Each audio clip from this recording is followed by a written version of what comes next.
Welcome, everybody. I trust you're doing well. It's good to see you all.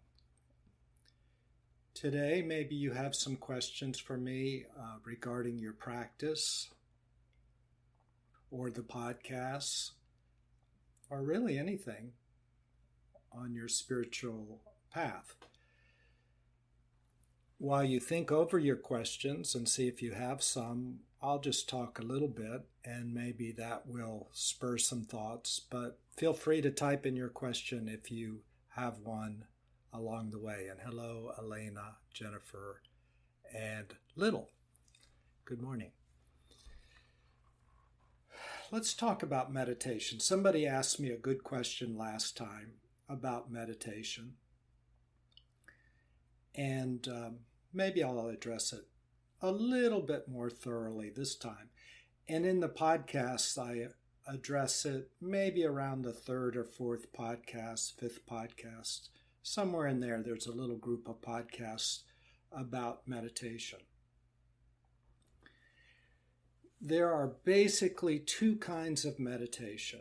One kind, which is what we're more familiar with in the West, is meditation to calm ourselves, to relax, to release stress. We have a busy day, a busy week, lots going on, we're stressed, and we want to be peaceful. So we do this kind of meditation, and in the West, often that's synonymous with meditation. That's what many people feel that meditation is, and it is that. My friend Bob, an awakened being, he always says, you want to get out of the pounding surf first before you proceed. If your life is very tumultuous, it's hard to have a spiritual practice because you're being distracted so heavily by all of the pain and the stress and the turmoil.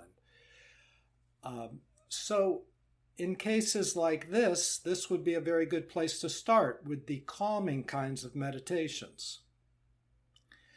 Many guided meditations are calming. Take a deep breath, begin to relax, begin to let all the stress go all the way from the top of your head down through the tips of your toes. Or picture yourself in a beautiful meadow by a beautiful stream, begin to relax. The sky is blue. You're in a wonderful shaded area under a beautiful tree. And as you relax deeper and deeper and deeper, you feel your troubles, you feel your problems, and this is a good time to let them go, isn't it? You see some leaves drifting by on the river. Take your problems, take your troubles, put them on the leaves and watch them drift away. Feel that, accept that. Receive that. How does that feel? Meditations like this are calming. And they teach us to let go. They teach us to relax. They're very, very good. So that's one group of meditations. And there's 1,000 of them. There's music. There's all sorts of things. There's even active meditations, really. You could, if you want to call even running a meditation, you could. Because you've got all this stress and you're releasing it and you become one-minded, one focused as you run and release, or walking meditations. Many different approaches, all good. Now there's a second kind of meditation, and although we work with both kinds, the second kind is where I gravitate most to these days. And it might be called, I think in the Bhagavad Gita, they call it absorption. That's where you are absorbed in your deepest being. Michael Singer, he wrote a great book, Untethered Soul. And I believe it was in that book, or maybe somewhere else, he said, you know, when you're looking at that river, we'll keep with the river metaphor, and there's a lot of white water and tumultuous splashing and the surface of the water is not calm. He said, really, what you want to do is if you remove the rocks from underneath the water, that's all you have to do, the water will become calm. The first kind of meditation that we talked about, calming meditation, generally doesn't remove the rocks. Although, that's an oversimplistic view. There are kinds that will start to chip away or wear away those rocks.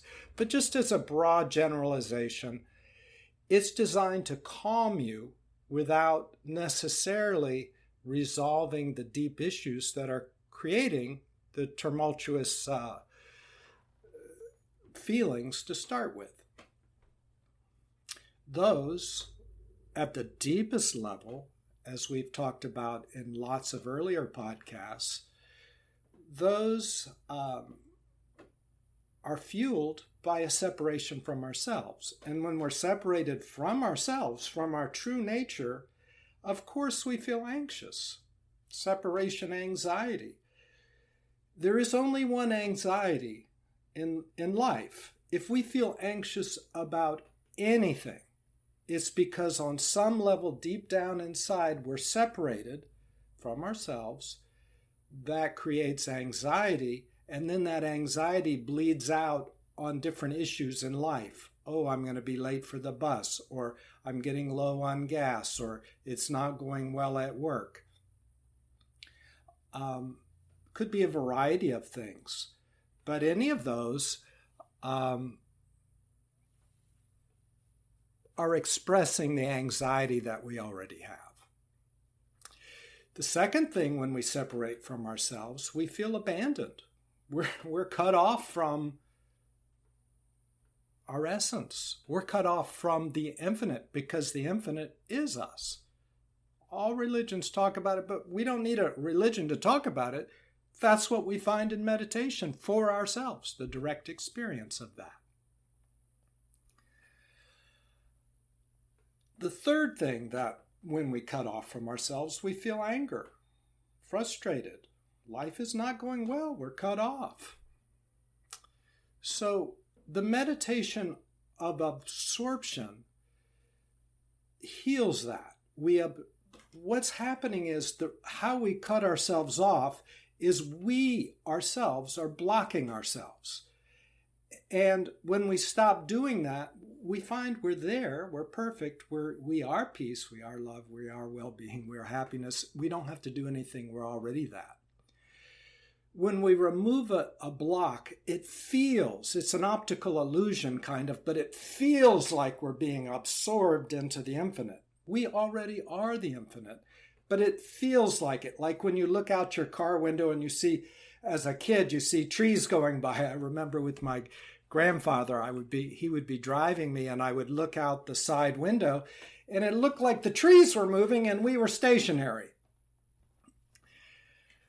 That's what it feels like in awakening. It feels like we are absorbing, but we're not. We're just stopping, blocking, and that stopping, as we melt the blocks, more of our true self is felt within us, because it is us.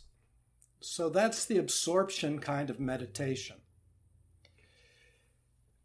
Now, of course, once we are in the midst of ourselves, love, peace, joy, happiness, those rocks are out of the river, and the river becomes calm automatically, because when we experience ourselves as peace, peace flows down through our body, our mind, our nervous system, our relationships, our jobs. So we get to the same place. The problem is when you do the absorption kind of meditations, all of those rocks, as they dissolve, they're felt.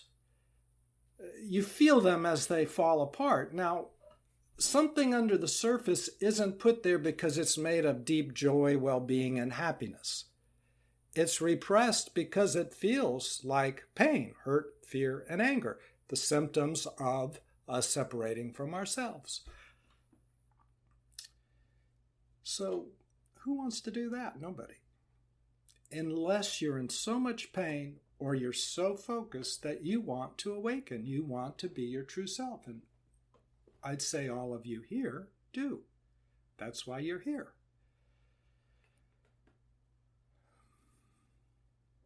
But it's hard. And when people first start to meditate, they become nervous because, or they feel if they're not doing it right because they are doing it right, and they're feeling all those boulders under the surface melting, and they're releasing their hurt, fear, and anger.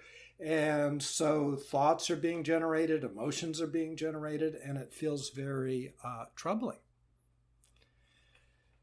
So they think, well, this is not peaceful. I'm doing this wrong. Let me go back to the meditation for calmness. We don't need to remove those boulders. We'll go to calmness. And again, back to what my friend Bob said. If it's too overwhelming, and also just like when you're working with PTSD, which many of us have knowingly or unknowingly, when you move too quickly, you shut down. It's too much. So it is good to back off some at times. But we'll talk about this meditation of absorption. It's very simple. And really, it's all through all of the podcasts that I've done. Let me just take a look, because SNL said, so grateful for your podcast. Thank you so much. Can you give some examples of being the observer of thoughts? Perfect. Great question and great timing. So yes, this is the awakening meditation. When you sit, and this is the basics, and then we'll get into it in a little bit more detail. If any other questions come up, you all ask. This is a good time to ask. But what you do is you just get comfortable, you sit down, and this is a generality. You don't have to be in any particular posture, but the idea is that you don't get yourself distracted or uncomfortable. So if you want to sit in a chair, sit in a chair. Close your eyes so you're not distracted by things going on in the outside world, although that's not mandatory. You don't have to have your eyes closed. It's just to keep distractions out. So let's say you have your eyes closed. You observe your thoughts, as we've talked about, and emotions, and anything else that's going on inside of you. Groups of thoughts and emotions creating stories and creating dramas and telling you things that you need to be doing or not doing, worries and tensions in your body underneath. When we're distressed, we have a distressing emotion, we will generate a solution using a thought. We will hallucinate and create a thought. Thoughts and hallucinations are synonymous. They're the same thing. So we will hallucinate, create a thought. Emotions, by the way, are also hallucinations, but they're more 3D. So Alexander's asking something. Could you please talk more about who we are in terms of awareness, consciousness, attention, and mind? Yeah, very good. Oh, I am a bit confused about what is it that is lost in a drama.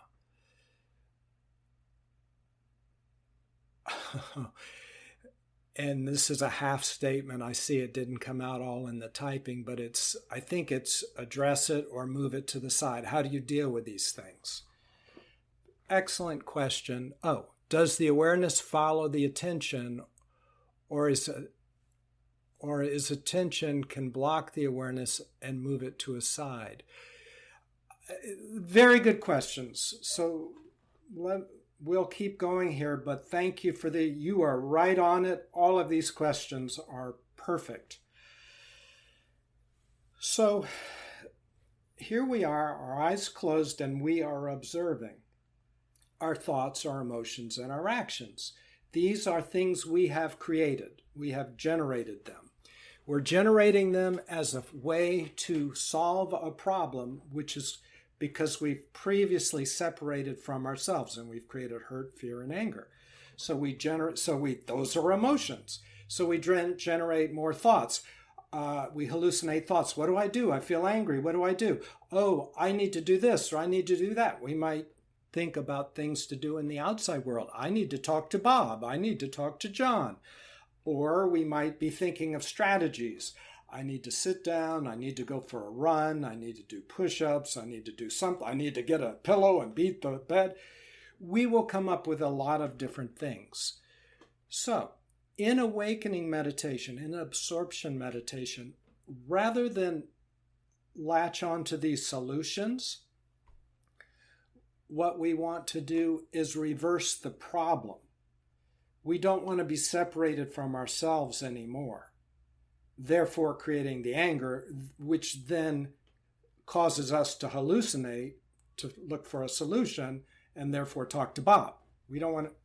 That's fine, and there are places where, yeah, you better talk to Bob. But in general, the deeper healing is you sit still, close your eyes, and you observe your thoughts, you observe your emotions, you observe your tensions, which are always underneath these emotions. That's where the separation is happening. Or it's happening because we get swept away by these emotions and thoughts. And so to reverse it, we just watch them and we don't get involved in them. When we get involved in our thoughts and our feelings, if you watch yourself carefully, ask yourself, why are you getting involved? It's because we're addicted to them. We cannot stop it. There is a difference between looking at a bottle of wine and drinking a bottle of wine.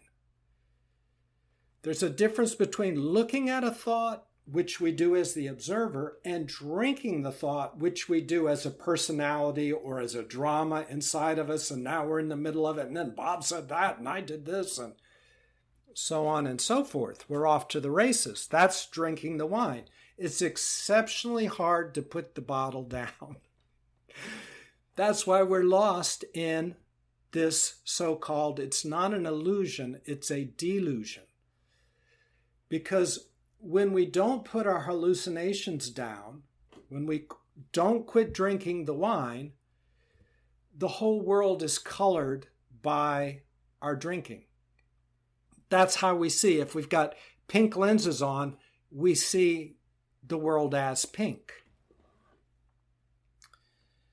So when we observe our thoughts and our emotions and we don't drink the wine, we don't drink the thoughts or emotions, what happens is they will flare up and they will be so compelling. Drink me, drink me, drink me. That's the addiction. Drink me. And we don't want to put it down. We want to drink it. Yeah, okay. I'll just think about it this one time. This one time I need to think. Nope. You're not going to be perfect at all. But if you can, to the degree you can, don't put the bottle down. Put the thoughts down for a second. And just watch them. When you watch them, they will expend their energy. They're full of energy. And they will expend it crying for you to drink them. They will show more anger and more fear and more. They will get really wound up. And they will spin and they will go crazy and they'll generate other thoughts. And you don't have to do a thing. You just watch them. If you can do that, they will fall apart. They will fall apart into what they're made of because they're an illusion. The thoughts are an illusion. When you look through your thoughts, you see a delusion. The world is there, but so it's not an illusion, but it's a delusion because you're looking at it through misty or colored lenses, affected lenses, these thoughts and emotional hallucinations. So when you put your thoughts down and you look at them, they fall apart into their basic nature. Everything is made of hurt. Ultimately, everything is made of love, peace, well-being, all the qualities of being, of who you are. Everything is made of that, because everything is made of being. And being is often maybe a term of what's in this world.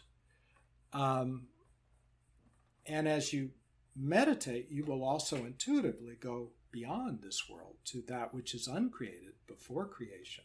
And that is very fulfilling, but very silent. You actually can't find it with your senses, so you could look for years. Where is it? Where is it? Where is it? You won't find it. You have to open intuitively and find it. Very subtle. So back to that great question about the observer. The person, as you observe these thoughts and feelings, they all melt away. And in the end, all there's left is being. And when you see things out in the world, you see through the illusion of their outside, or the delusion, and you see the inside, and it melts into consciousness. It's there. You still see the tree as a tree, but you feel one with the tree. You feel the love of the tree. You become a tree hugger or something like this, because you can feel it.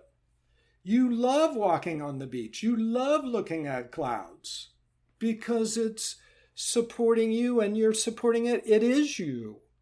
Yet in this world, there are distinctions which are important. I'm here. The tree is there. We have to have boundaries. Otherwise, we'll leak out of our bodies. We can't have the worldly experience. So this observer, back to that question, the observer who's watching all these hallucinations, that's a great place to keep your attention, because that's you. All the hallucinations will melt away.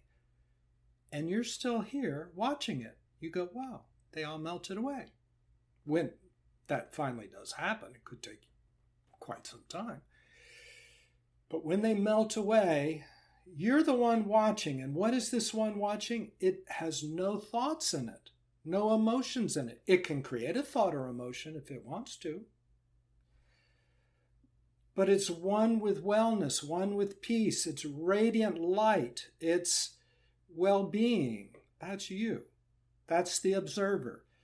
Now, when you first start meditating, and even if you've been at it for years, because we're so distracted and caught up in the hallucinations of our thoughts and emotions, we're so captured by that addiction, it's like watching TV. We can't turn it off.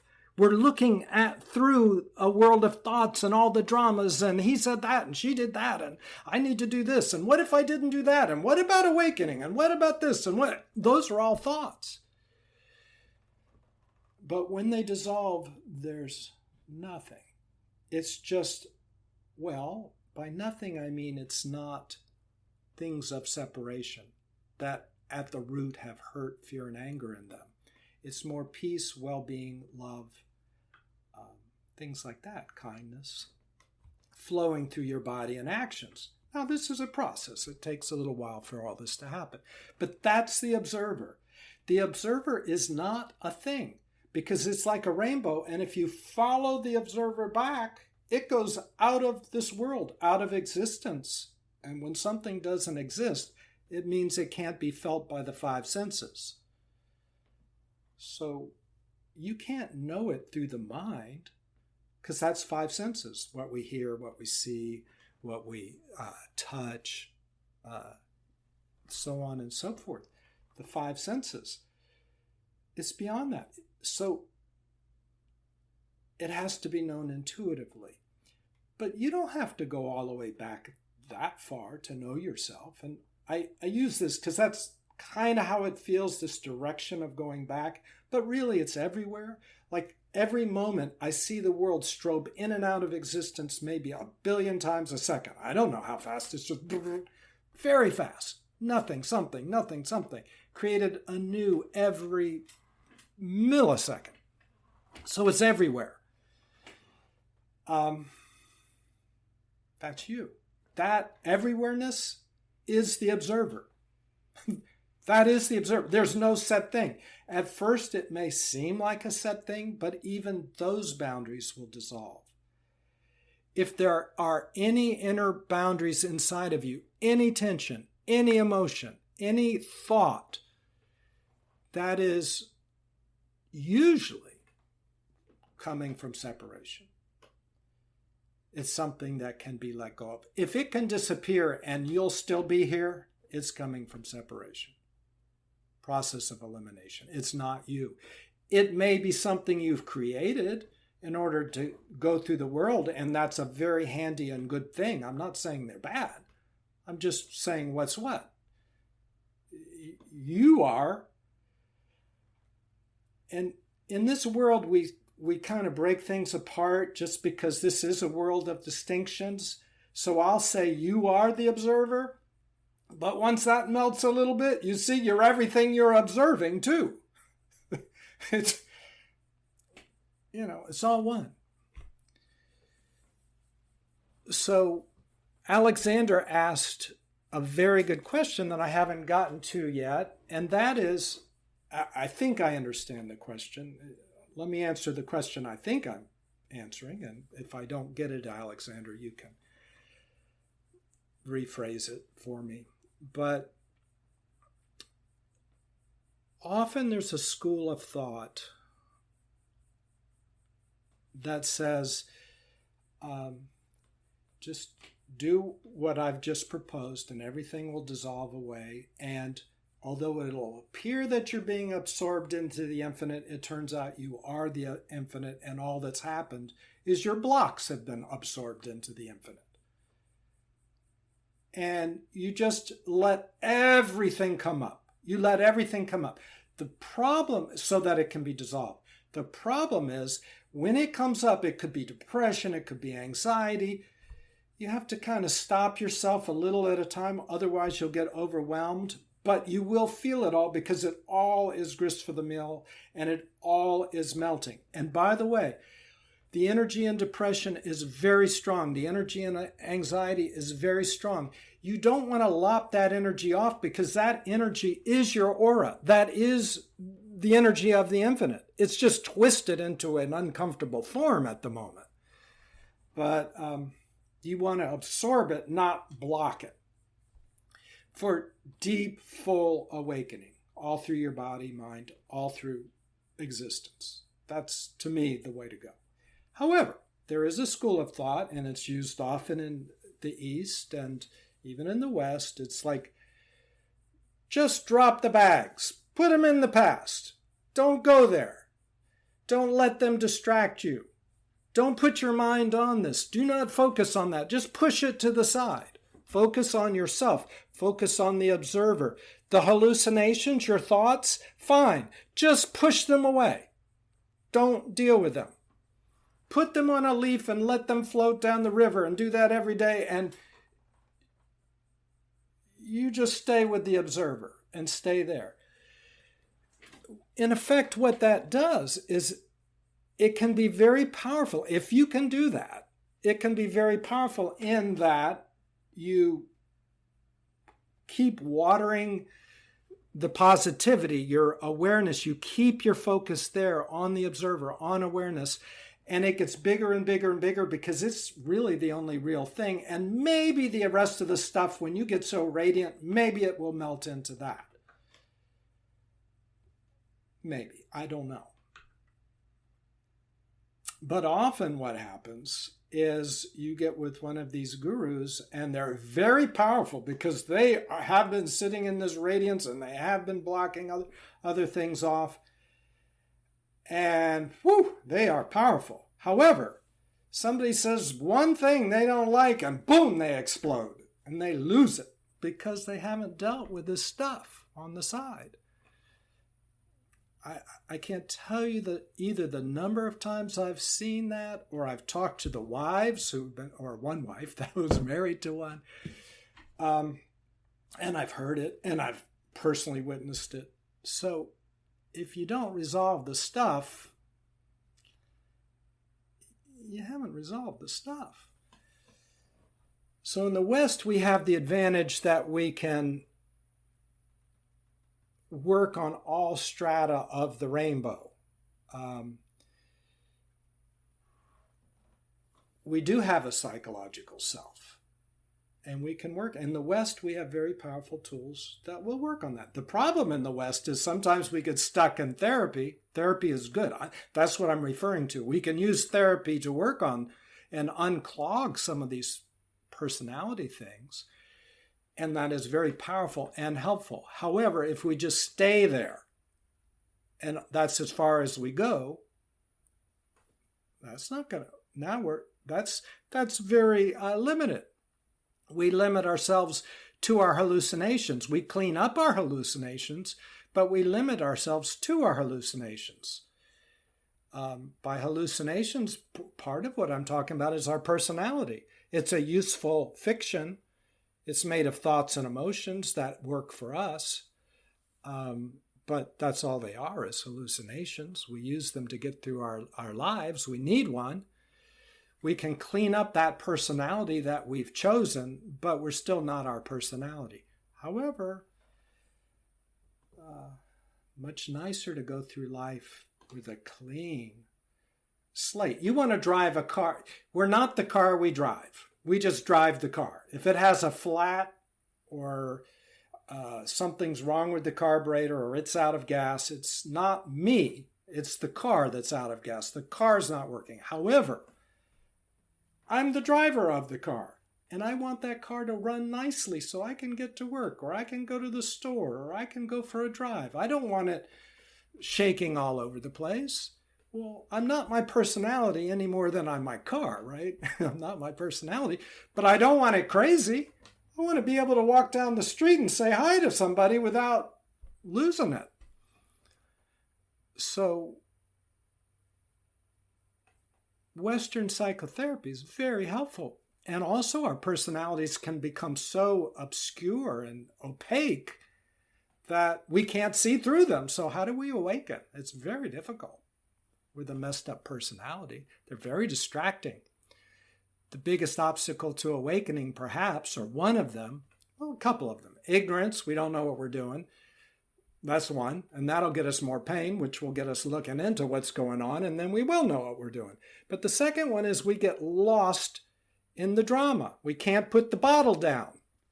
We get lost in our thoughts. We can't quit drinking our thoughts, and we can't quit drinking our personality, which is a group of thoughts. We get lost in our dramas. Life is so wondrous that on another level, who cares? We get lost in our drama. That's fun. We like movies. We like dramas. We star in our own drama. It's not awakening, but it's part of life. And according to the Eastern view, and according to probably what most of you feel deep down inside intuitively, life doesn't ever start and it never finishes, and so it goes on. So this is one part of it. What's the hurry? Enjoy it. But if you're in a lot of pain because you're cut off from yourselves, that's where awakening is really helpful. Then you can be in this world, but not of it. That's helpful, right? Okay, I hope I answered some of your questions. I tried. I answered what I thought you were asking. If I didn't, or I could be a little more precise, please let me know. Or if some of the rest of you have some questions, please let me know. Oh, thank you, Jay Bird. Thank you. The other podcasts I've done, and now I've already published about 60 something, I think, they go through all of this very thoroughly, I think. At least they start you off in the right direction. Why did I do that? Because I didn't know what I was doing. I was blundering around. Maybe I still don't completely know what I'm doing, but I know more than I used to. And I was wanting somebody to show me. And for a long time, it was hard going. But then eventually people showed me stuff, and it was very helpful. So that's what these podcasts are about. I'm trying to put in these podcasts step by step by step the places that I feel are very productive. It doesn't mean they're the only places, but they were productive for me. From there, you decide what works for you, what doesn't, and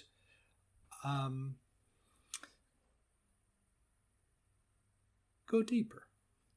Jennifer asked a good question. Be in this world, but not of it. You know, this phrase actually is a very potent phrase. Thank you for that question, Jennifer. Really good. I saw this phrase almost word for word in the Bhagavad Gita. Bhagavad Gita is a distillation of the Upanishads, ancient Eastern wisdom in India, in Hindu wisdom found in the Indus Valley. Hinduism is a Western word, which means anybody that lived in the Indus Valley, if they're Christians or Jewish or whatever, they are Hindus, because that's the area they lived in. So, but ancient Hindus, it was a whole variety. Christianity did not exist back then. So it was a whole variety of methods on how to become one with God or the divine or the infinite, whatever your word is. And so the Vedas, the Upanishads were written, and the Vedas stem from the Upanishads, and then the Bhagavad Gita distilled all that down into a short little story. It's a great little book. You should read it if you would like one day. So in the Bhagavad Gita, they talk about Krishna, the divine, is talking to a warrior, Arjuna, and he talks about being in this world, but not of it. Now, interestingly enough, Jesus also talks about this to the disciples, being in this world, but not of it. I think it's in every major spiritual work is something like that phrase. Be in this world, but not of it. What that means is you're awake. You are in this world, but you're not addicted to this world. When you truly realize yourself, peace, well-being, love, joy, you don't have to get anything to get peace. You are peace. You don't have to do anything to get joy. You are joy. You don't have to buy 8 houses so you can be happy, or get 3 cars so you can be happy, or have the best relationship in the world so you can be happy. Those are all great things, but you're already happy. So you can be in this world and enjoy your house, enjoy your car, enjoy your relationship, and glow and flow through it and completely enjoy creation. You as a human, enjoy your incarnation, but you don't need it. So you're in this world, but you're not of it. And not of it, what that means is you know who you are, and you're that which created the world. You're that which is the entire world. You are everything. You're one. So you're beyond individual yearnings and needs. In one sense, the human being always has those. Just as a human, we have them. But you're grounded in a constant light of love, well-being, and peace. And your personality reorients around that. So you're not trying to do things in order to get something you have to have because you don't have it. You already have it. The main things: peace, love, well-being, joy, happiness, fulfillment. If you want power, you've got power. You are everything. So of course you got power. It's just not, power is misused when, it's almost a dirty word these days, but it's misused when you're addicted. And I need power to fulfill my addictions. That's when it becomes kind of off kilter, just as does love, as does every other quality of being. But you are all these things, so you don't have to get them. Be in this world, but not of it. I hope that makes sense. Great questions, by the way. I would say the most powerful thing you can do, well, again in the Bhagavad Gita, let's talk about the 4 things that Krishna says to Arjuna to do that are most powerful. Let's see if I can remember them. One of the 4 is to see clearly, to have a good understanding, and I hope these podcasts are doing that. That's my intention. And you supplement and add to them in so many ways. You listen to other podcasts, you Google, you read. One of these podcasts, I'm going to give you a book reading list that maybe 5 great books. All these things add together is what I'm saying. You see saints, you see beings that are radiating well-being. And that opens you up. You go, wow, this is possible. It's not just a fairy tale. Wow, this person has done it. So clear seeing is the first thing. Through education and experiences, you want to see clearly. Actually, the first thing that Krishna said is be consistent in your practice. Every day meditate. Every day, if you're going to do yoga, do something every day, whatever it is. And if you can hardly do anything, sometimes we think, oh, I don't have 20 minutes to do this. I don't have 3 hours to do this. Fine. Do it for 5 seconds. Just do it every day. It's so important. Do something every day, purposefully. Every day. Consistent practice. See clearly. My guru and friend always said, to see is to be free. You don't have to go through 10 years of therapy in order to get over your anxiety of snakes if you look in the corner of the room and see that it was a rope and not a snake. When it was dark, it looked like a snake. You're freaked out, taking medications, everything to calm down. Daylight comes, it's a rope. You see clearly, and now you're free. Wow. Fear gone. Look, it's not quite that simple, but you get the idea. The third thing that Krishna said was non-attachment. And what he means by that is what we do in meditation and eventually all through our day, which is we let go of our addiction to thoughts and emotions.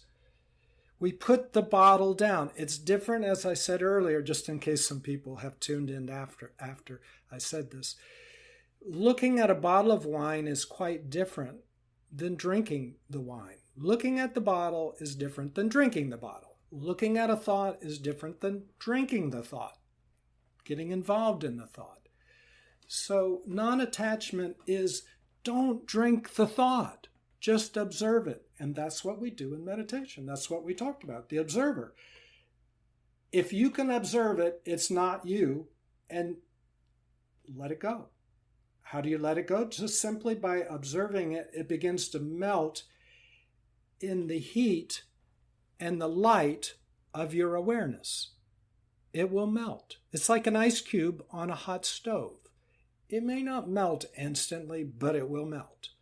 Also, by just letting it spin around and let its energy fly and you not getting in the middle of it and try to stop it, it's like a rubber band releasing all of its energy and poof, it melts. Or it expends its energy and a rubber band that's expended its energy is loose and limp and relaxed. Done. So that's non-attachment. If you get into the middle of the rubber band and try to stop it, you actually wind it tighter. If you try to think a thought, if you get into the middle of the thought, you refreeze it back into the ice cube. It quits melting and it gets stronger. So that's what Krishna meant by non-attachment. It's not And it's on an inside thing. When you can do it on the inside, you can let go of things on the outside, right? Because you're not emotionally. The reason why we grab stuff is because we're emotionally on the inside attached. When that melts, what's left to grab? There's no grabber inside. You're in this world, but not of it. You're not grabbing. You're in it, but not of it.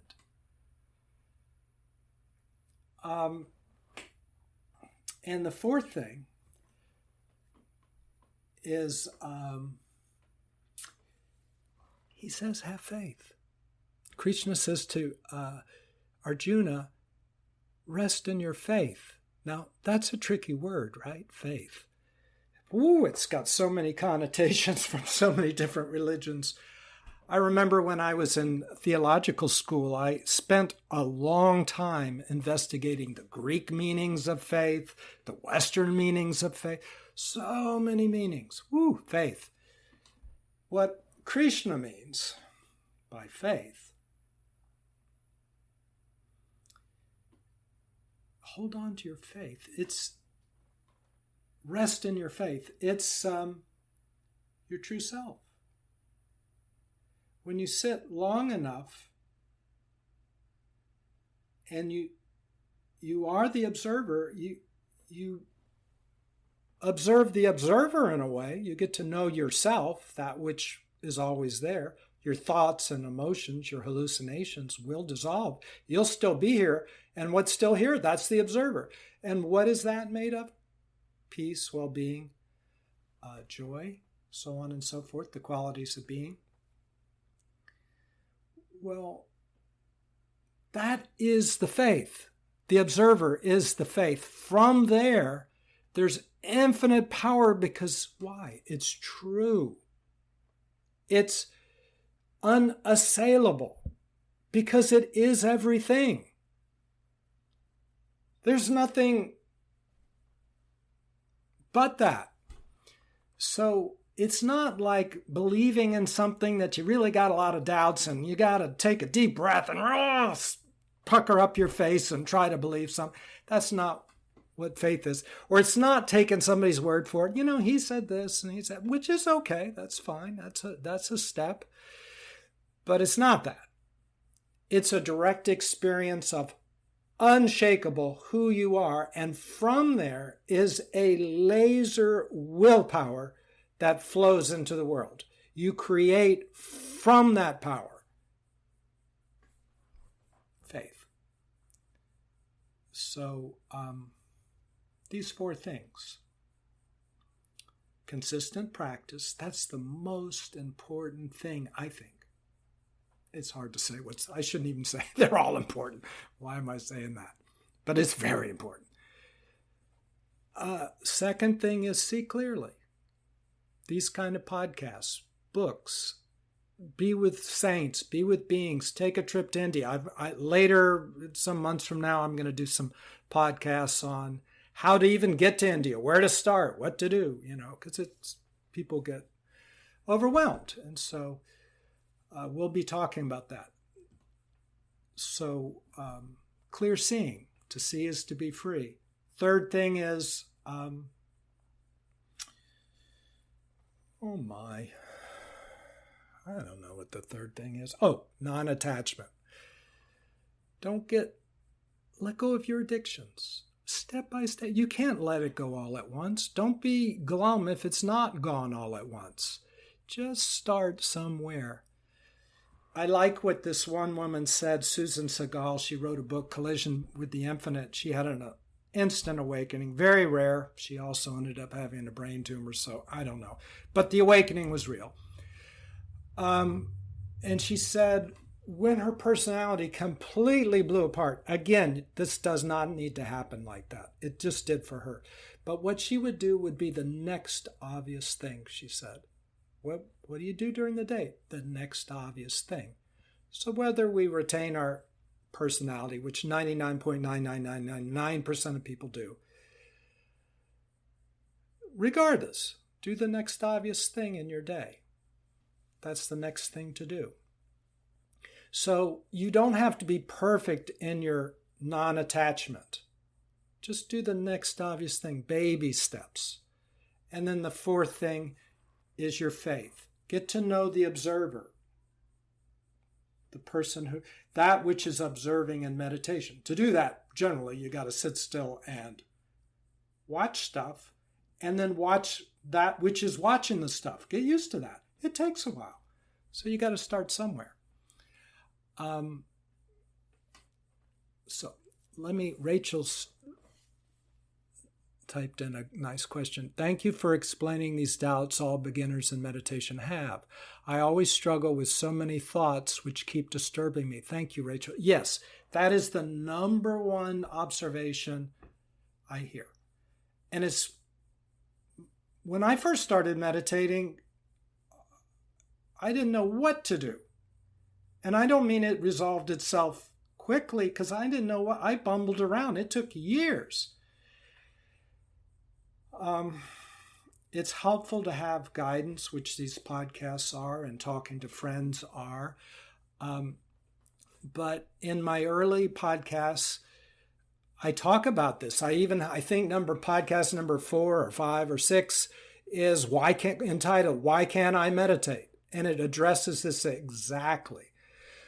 And we talked about it a little earlier in this particular talk, and I want to come back to it real quickly because it is so important. And thank you for asking.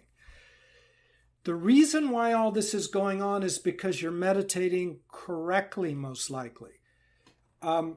Because when you meditate correctly, you unearth all that's repressed, or a good hunk of it. It starts spinning, releasing its repressed energy, and it's very distracting, and it hurts. Because we don't repress happiness and joy. We repress hurt, fear, and anger.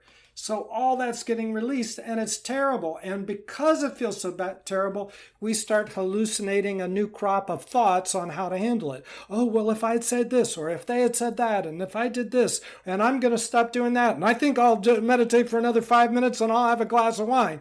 How can I make this stop? Because it's releasing so much. A good meditation is not peaceful generally. It is not quiet. It's horrible. It feels horrible. Why? Because you're releasing poison. And you felt it going in. That's why, because our lives have been extraordinarily difficult, we felt it going in, and now we feel it coming out. And it feels really, really bad. So that's what you're experiencing. You're doing it correctly. It is important to only take as much as you can and then stop. Stop before it gets to be, you don't want to be in so much pain that you create more pain for yourself. I mean, you shut down, you clamp down, you tighten up your nervous system because you're in so much pain. You don't want that. Okay, you guys have asked a lot of great questions. Thank you so much. I've really enjoyed it. All of this information that we've talked about is in these different podcasts that I've done in the past. So go through them if you'd like. Or better, just see you in 2 weeks and ask me directly. I love that. Thank you so much. You're doing great. And just the fact that you're here, I had a teacher tell me this, and it's so true. The fact that you're here means that you're going in such a good direction for yourself, and if you want to awaken, you will awaken. There's no doubt about it. You're going to awaken anyway, whether you want to or not. So, okay. Take care, everybody. Talk to you soon. Bye-bye. Thank you. Thanks, everybody. Bye. Hello, this is William. If you've enjoyed this podcast, please consider sharing it with somebody else. Send them a link. Thanks so much.